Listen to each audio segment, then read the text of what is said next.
Hello అందరికీ, మీకు తెలుసా ఈ ఏప్రిల్‌లో కెనడాలో ఎలక్షన్స్ ఉన్నాయన్నమాట. సో మా హస్బెండ్‌కి కూడా ఇన్విటేషన్ వచ్చింది ఓట్ క్యాస్ట్ చేసుకోవడానికి. సో మేము ఆ సెంటర్కి అయితే వెళ్తున్నాం.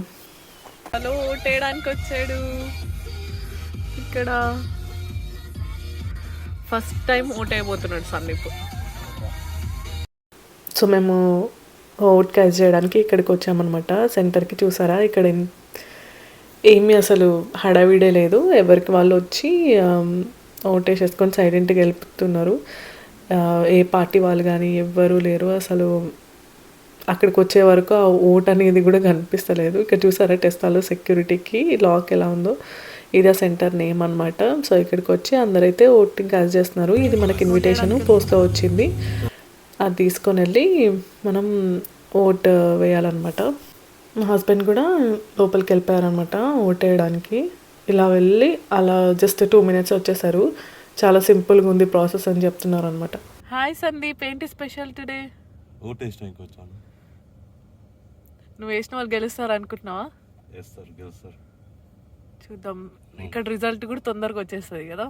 ఇవాళ నైట్ వచ్చేస్తుంది. ఎలా ఫీల్ అవుతున్నావు ఫస్ట్ టైం ఓట్ వేసినందుకు? మామూలుగానే ఉంది. ఏమంతా టిక్ మార్క్ పెట్టుడు అలా వేసేసాడు అంతే.